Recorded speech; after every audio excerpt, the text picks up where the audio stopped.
You're tuned in to the most shadow banned man in the land. Thanks for taking a stand and visiting alternative media instead of the mainstream media and choosing me, Lamar Aizmo. It's time for another video, so let's go. On this one, I wanted to talk about a couple of different regions, but we'll start off in Yemen. The ongoing war there since 2015, and the international community, or what's the so-called international community, because we all know the international community is. Bullshit alert. We know that the international community is BS. The international community is a euphemism for uh, primarily the wealthier countries, and in particular, the countries that are under the total control of Rothschild Zionists. Also, um, they're the henchmen for the BIS system, the Bank for International Settlements. So we know that sort of term is really a non-starter, and it's on display every time something happens in the world where there's no financial gain to be had by Wall Street or strategic gain to be had by the United States and or Israel, because that's what things usually boil down to. The United States has proven that it would even allow Europe to be sacrificed in order to further Israel's objectives, which is why Syria was allowed to be torn apart by terrorists, and the resulting refugees flows went into Europe. And the funny thing about that is there were several other neighboring Arab countries, with the exclusion of Jordan, because just like with the Palestinians, the Jordanians absorbed some of the Syrians. But all the other countries, even though they're Arab, even though they're Muslim countries and they're predominantly Sunni, they did not take any refugees. And there was actually an individual in the Saudi media, or as we like to call it here, Lawrence Arabia, or the Al Saud crime family fiefdom, who said that they didn't want any Syrian refugees because they've gone through war, they've been through trauma, and those sort of people would be unhealthy in their society. Now, this is what an Arab country, in particular Saudi Arabia, said about taking in Syrian refugees. But they'll let them flow into Europe and Turkey. And Turkey's hands are not clean, which is why it's going to bear the brunt also of the human wave that's coming out of the region due to Israeli policy. But back to Yemen. So the leader of the Ansar Allah movement is also in the Western media. They're known as Houthi rebels, even though the Houthis are just one of the parts of this popular movement to choose their own leadership and not be a colony of Saudi Arabia. In my prior video, I talked about how you have countries like Saudi Arabia referring to Yemen as its backyard, and in the United States, China, Russia, referring to neighboring countries as backyards or spheres of influence. But you know, it'd be interesting to see if Mexico were to gain the upper hand one day, how people in the United States would probably be furious if the United States were referred to as Mexico's backyard, or even Canada for that matter. The point being is that countries are not backyards, they're countries, and according to international law, which we know only applies to Central and Eastern Europe and African nations, as well as Latin American nations. But international law only applies to the people with no money and power. Just like in the many countries around the world, the laws don't apply to people who have the money and power.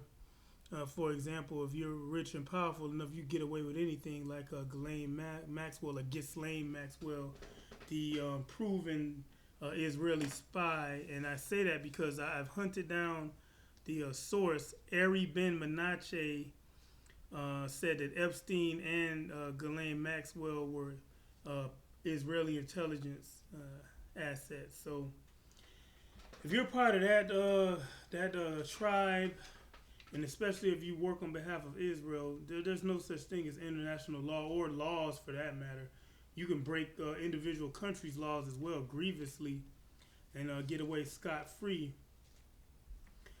But continuing on with the story. And by the way, I have a write-up on this conflict in Yemen, which is ongoing. It will be published on my website, but I would encourage you all to buy the more extensive writings that I will have for sale.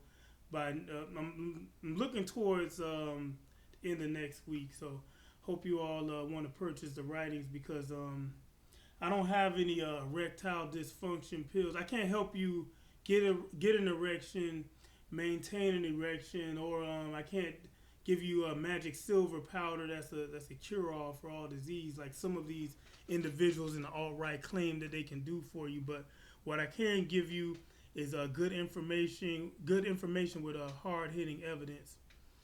So let's continue with what we're talking about with Yemen. So the leader of the Ansar Allah movement, Abdul Malik Badruddin al-Houthi, in a speech on 7 May 2020 said that the Saudi media is trying to lionize and promote the image of Israel in the Arabian Peninsula region, also known as the Persian Gulf. I don't take too kindly to calling the place Saudi Arabia. It's, you name an entire country 4 times the size of Texas after a crime family. That's not a good look. But he actually said, because there are 2 shows in the Saudi media. There's a network called MBC, that's Middle East Broadcasting Center, and it's located in Dubai, but it's backed by the Saudis. Saudi actually owns it, and the Saudi government gives whatever's on that channel has to be given a green light by the Saudi government. So, that's MBS, Mohammed bin Salman, or as we affectionately call him here, more bull crap. Anyway, this guy proved a show called Harun, and it's about a Jewish midwife of Turkish origin who lived in the Persian Gulf, and I think it's, to be particular, the fake made-up country known as Kuwait that the British carved out of pre-existing territory, just like they did with Iraq, and along with the French, they carved up Syria into Lebanon, Syria, Jordan, Palestine, which we all know what happened to Palestine. But the British were responsible, along with the French, for balkanizing the region on behalf of their Zionist masters, of course. That's all what it was for. And secondarily, it was for profit and divide and conquer and corporations. But the corporations and the banks will go under before they'll take massive losses before they undermine Israeli interests. So the Israeli religion comes first is what I'm trying to say. So they'll ignore profits for that reason. So you have this story about this show about a Jewish midwife being promoted to the Arab-speaking world by Saudi Arabia. That should be of no surprise, but I think until fairly recent, a lot of Sunnis buried their heads in the sand when it came to Saudi Arabia. They saw that the Saudis never lifted a finger to militarily help the Palestinians over several decades. You had many Arab coalitions trying to stop the Israelis, and the two of the more powerful countries, the Turks and the Saudis, never lifted a finger. All they did was give token welfare to the Palestinians, which brings me to my next point. There's another show by the same network called Exit 7, where they also promote Israel. On that show, they say that the Israelis bought the land from the Palestinians, and I've heard that in the past.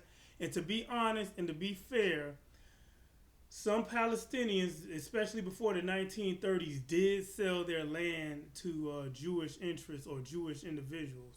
Rothschilds bought several acres or hectares from Palestinians, and it was a legit sale. And I got heat from this from my viewers from the past, but I did say that for the land that the Jewish people did purchase, they should be allowed to keep that land. I mean, if some of the Palestinians were crazy enough or foolish enough to legitimately sell the land, and these Jewish settlers came and I've also received heat for this statement as well, but I'm glad that the Jewish people do have a state, because their religion makes it nearly impossible for them to coexist with groups that are not a part of their religion. They think that they're God's chosen people and everyone else here is meant to serve them. All one has to do is take a look at their religious texts, the Torah, the Tanakh, and the Kabbalah, and the Talmud.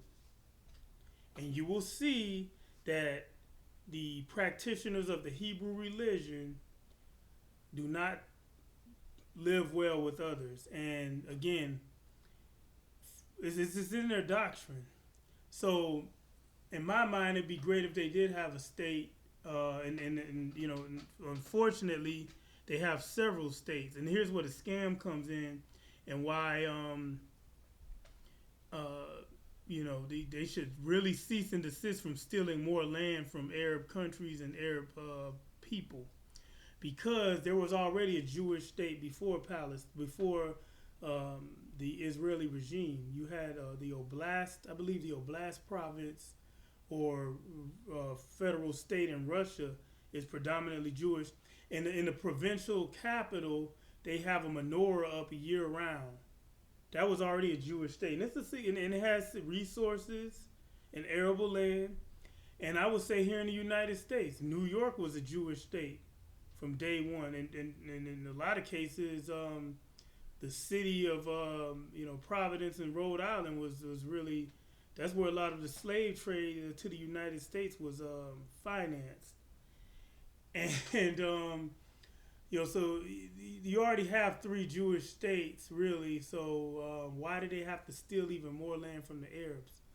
But again, I would prefer all of them move to occupied Palestine and leave the rest of us alone. They could be as chosen as they want, and they could believe in all the mythology, the racist mythology from their religious texts, all they want. As long as I hope that they do it as far away from other people as possible. Because again, they have shown time and again that they cannot coexist with other people without undermining, debt enslaving, or creating issues for the people that host them. And I had so many comments on my channel over the past couple of years, but I'm glad they're posted every time, where they point out the fact that they were kicked out of hundreds of places, and by they I mean the Hebrews. They were kicked out of hundreds of places over hundreds of years. So this goes to show that they don't play well with others. So I wish they would have their state and leave us alone, but that's not the case, because they need the United States to be their patron and savior.